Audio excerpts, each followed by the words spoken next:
오늘 우리가 함께 읽은 시편 104편은 표제어가 없는 34편의 시편 중에 하나입니다. 그리고 시편 103편의 시작과 끝이 내 영혼아 여호와를 송축하라 했는데, 오늘 본문 104편도 동일하게 내 영혼아 여호와를 송축하라 라고 시작하고, 또 마지막에 내 영혼아 여호와를 송축하라 라고 끝이 납니다. 다만 104편에는 뒤에 할렐루야가 더해져 있는 시편입니다.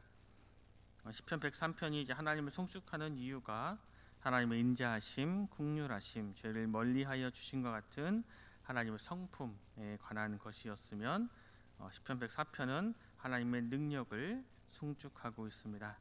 하나님의 성품과 하나님의 이 능력은 언제나 우리의 송축과 찬양의 대상이자 이유, 목적이 됩니다. 특별히 시편 103편이 이스라엘의 역사 속에 나타난 하나님의 은혜와 자비를 찬양했다면, 시편 104편은 이제 하나님의 창조와 관련하여 자연 질서 속에 나타난 하나님의 섭리와 하나님의 권능을 찬양하고 있습니다. 이렇게 보면 오늘 이 시편 104편은 창세기 1장에 나타난 하나님의 이 위대한 창조 사역에 대한 피조물인 인간의 화답시라고도 할 수 있습니다. 그래서 시편 104편은 구조적으로도 창세기 1장과 비슷하게 따라가고 있습니다. 먼저 1절에서 2절 상반절까지는 하나님의 섭리에 대한 송축과 또 첫째 날 창조하신 것에 대한 찬양이 나옵니다. 제가 읽겠습니다. 내 영혼아 여호와를 송축하라. 여호와 나의 하나님이여, 주는 심히 위대하시며 존귀와 권위로 옷 입으셨나이다. 주께서 옷을 입은 같이 빛을 입으시며. 시는 시편을 이제 시작하면서 하나님은 심히 위대하신 분, 그리고 입으신 옷이 존귀와 권위라고 찬양하고 있습니다. 심히 위대하시다라는 것은 그 지혜와 능력이 무한하시다라는 의미입니다. 어떤 물건이든지 그 물건보다 그것을 만든 사람이 당연히 더 크고 위대합니다. 그래서 제품이나 어떤 작품은 그것을 만든 사람을 결코 뛰어넘을 수 없습니다. 우리 우주의 크기가 지구를 중심으로 반경 약 465억 광년이라고 합니다. 당연히 하나님은 그것보다 더 크시고 위대하신 분이십니다. 또 존귀와 권위로 옷을 입으셨다라는 이 의미는 하나님은 그 능력과 존재에 있어서 사랑과는 무한히 질적으로 다른 분이심을 의미하고 있습니다. 하나님은 우리와 당연히 다르시기에 우리의 하나님이 되실 수 있는 것입니다. 그 하나님께서, 그 존귀하시고 위대하신 그 하나님께서 사람이 옷을 입듯이 빛을 입으셨다라고 노래합니다. 이것은 하나님께서 빛이 있으라 하여 빛이 있게 하신 것을 의미하고 있습니다. 이어서 2절 하반절에서 4절까지는 하나님께서 둘째 날에 궁창을 만드심과 물을 궁창 위와 아래로 나누신 일을 또 찬양하고 있습니다. 제가 읽겠습니다. 하늘을 휘장같이 치시며 물에 자기 누각에 들보를 얹으시며 구름으로 자기 수레를 삼으시고 바람 날개로 다니시며 바람을 자기 사신으로 삼으시고 불꽃으로 자기 사역자를 삼으시며. 시인은 하나님께서 궁창을 만드신 것을 휘장을 펼치듯이 하셨다라고 노래합니다. 당시 이스라엘 사람 백성들은 하늘이 세 개의 층으로 구성되어 있다고 생각했습니다. 첫 번째 하늘은 눈에 보이는 하늘입니다. 구름이 떠 있고 또 새들이 날아다니는 공간입니다. 두 번째 하늘은 해와 달과 별들이 있는 그 대기권 밖에 있는 천체입니다. 마지막에 세 번째 하늘은 바로 하나님과 천사들이 있는 곳이라고 생각했습니다. 그래서 고린도후서 12장에 보면 사도 바울이 자신의 14년 전의 일을 이야기하면서 셋째 하늘에 이끌려 갔었다라고 고백하는데, 그것은 바로 하나님의 나라를 경험했다라는 것을 의미합니다. 하나님께서 휘장을 펼치듯 이 궁창을 드셨다라고 하는 것은 하나님의 능력이 얼마나 큰지, 얼마나 위대한지 우리에게 언어로 보여주고 있는 것입니다. 그리고 물에 누각에 들보를 얹었다라는 것은 창조 때의 궁창 아래의 물과 궁창 위의 물로 나뉘었던 것을 표현하고 있습니다.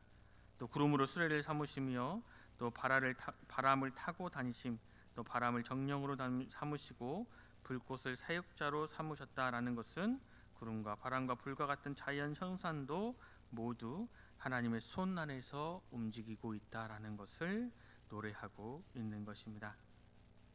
이어서 5절에서 18절까지는 또 창조의 셋째 날과 관련된 하나님의 찬양입니다. 하나님께서는 셋째 날에 바다와 육지를 구분하시고 육지의 식물, 즉 풀과 채소, 각종 열매를 맺게 하셨습니다. 오늘 본문 말씀 6절에서 9절 말씀, 우리 6절에서 9절 말씀을 우리 함께 읽겠습니다. 6절에서 9절 말씀입니다. 옷으로 덮음같이 주께서 땅을 깊은 바다로 덮으심에 물이 산들 위로 솟아올랐으나 주께서 꾸짖으시니 물은 도망하며 주의 우레소리로 말미암아 빨리 가며 주께서 그들을 위하여 정하여 주신 곳으로 흘러갔고 산은 오르고 골짜기는 내려갔나이다. 주께서 물의 경계를 정하여 넘치지 못하게 하시며 다시 돌아와 땅을 덮지 못하게 하셨나이다. 이 말씀은 이제 바다와 골짜기와 향이 형성될 때의 그런 모습을 지금 찬양하고 있습니다. 처음에는 물이 땅을 덮고 있었습니다. 그런데 창조주신 하나님께서 명령해서 지금의 정해진 자리로 모여 바다는 바다가 되고 산은 솟아올라 산이 되었고 골짜기는 내려가서 이제 골짜기가 되었다라고 노래하고 있습니다. 그리고 바닷물이 넘치지 않고 지금의 모습으로 있는 것은 바로 하나님께서 경계를 지어 주셨기 때문이라고 고백하고 있습니다. 하나님께서 경계를 지어 주셨기에 지금 우리가 이 땅에 살아가고 있음을 고백하고 있습니다. 마지막으로 14절에서 18절 말씀을 제가 읽겠습니다. 그가 가축을 위한 풀과 사람을 위한 채소를 자라게 하시며 땅에서 먹을 것이 나게 하셔서 사람의 마음을 기쁘게 하는 포도주와 사람의 얼굴을 윤택하게 하는 기름과 사람의 마음을 힘있게 하는 양식을 주셨도다. 여호와의 나무에는 물이 흡족하며 곧 그가 심으신 내마는 101목들이로다. 새들이 그 속에 기뜸이며 학은 잣나무로 집을 삼는도다. 높은 산들은 사냥을 위하며 바위는 나구리의 피난처로다. 땅 위에 생물들이 살아갈 수 있는 터전을 마련해 주시고 식물을 창조하신 하나님을 이제 노래하고 있습니다. 하나님께서는 가축들을 위해서는 풀을, 사람들을 위해서는 채소와 식물을 주셨습니다. 그 식물 중에는 사람의 마음을 기쁘게 하는 포도주, 또 사람의 마음을 빛나게 하는 기름, 그리고 살아갈 힘을 주는 양식이 있음을 노래하고 있습니다. 참으로 이 자연을 바라볼 때 우리가 도저히 상상할 수 없는, 생각할 수 없는 너무나 신비한 일들이 많이 일어납니다. 그 신비한 일들, 그 놀라운 일들, 우리가 상상할 수 없는 그 일들을 지금 시편의 기자들은 하나님의 놀라우심, 하나님의 섭리로 기억하며 노래하고 있습니다. 나무들이 높이 자라 그 위에 새들이 깃들고 또 높은 산과 그 바위 위에 사냥과 너구리들이 산다라고 노래합니다. 그런 짐승들이 절벽과 같은 바위를 얼마나 잘 타고 다니는지 참으로 신비롭기만 합니다. 이처럼 하나님께서 창조하신, 하나님께서 만드신 이 세상은 참으로 신비롭고 놀란 것들이 많이 있습니다. 시인이 풀과 식물이 자라는 땅과 나무 위, 바위로 가득한 험준한 곳들을 말하는 것은 바로 하나님께서 창조하신 그 어떤 것도 하나님의 섭리 밖에 있는 것은 아무것도 없음을 강조하고 있습니다. 오늘 우리가 읽은 본문은 그 규모가 참으로 거대하면서도 허언되지 않고 마치 그림을 보는 것처럼 하나님의 창조와 하나님의 섭리를 아주 자세히 섬세하게 노래하고 있습니다. 신이 이 우주의 창조를 잘 묘사해 놓은 것은 그 속에 있는 우리가 하나님께 그만큼 소중한 존재라는 것을 함께 이야기하고 있는 것입니다. 온 우주와 이 자연을 축소하면 우리의 인생임을 알 수 있습니다. 하나님께서 우리를 창조하시고 우리를 인도해 주십니다. 우주와 자연 속에 하나님의 손길이 닿지 않은 것이 없는 것처럼 우리의 인생도 가만히 되돌아보면 하나님의 손길이 닿지 않는 것이 없습니다. 복음 성가에 보면 하나님 한 번도 나를 실망시킨 적이 없으시고라는 노래가 있습니다. 그 가사를 보면 지나온 모든 세월들을 돌아보아도 그 어느 것 하나 주의 손길 안 미친 것 전혀 없네라고 노래하고 있습니다. 참으로 진실된 고백입니다. 우리의 일생을 되돌아볼 때 그 어느 것이 하나 주님의 손길 안 미친 것이 전혀 없음을 우리는 고백할 수 있습니다. 이것이 가능했던 것은 하나님 언제나 신실하시고 언제나 사랑과 은혜로 우리를 인도해 주시고 우리가 어떤 상황에 있든지 우리가 어디에 있든지 하나님께서 신실하게 우리에게 찾아와 주셨기 때문입니다. 온 우주를 창조하시고 섭리하시는 그 하나님께서 너무나 큰 능력과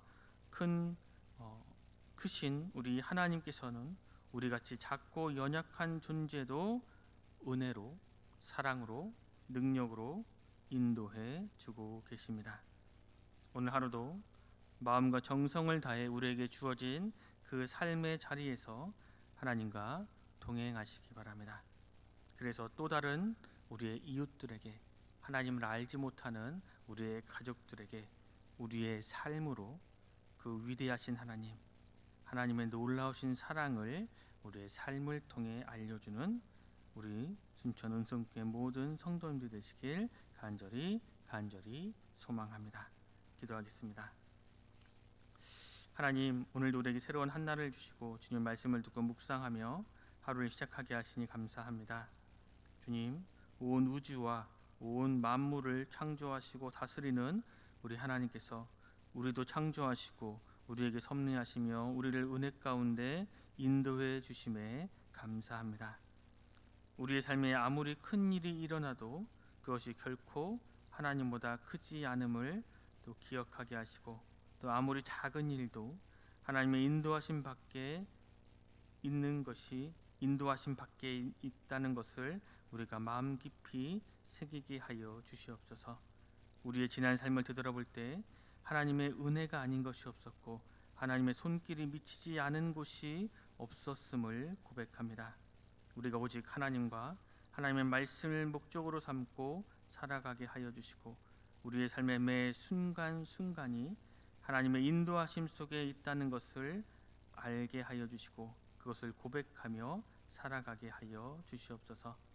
그래서 우리에게 주어진 그 삶의 자리에서 예수 그리스도의 그 복음을 하나님의 살아계심을 하나님의 그 능력을 우리 사람들에게 우리의 이웃들에게 전하며 살아가는 주의 백성들 되게 하여 주시옵소서. 모두가 감사드리며 귀하신 예수 그리스도 이름으로 간절히 기도드립니다. 아멘.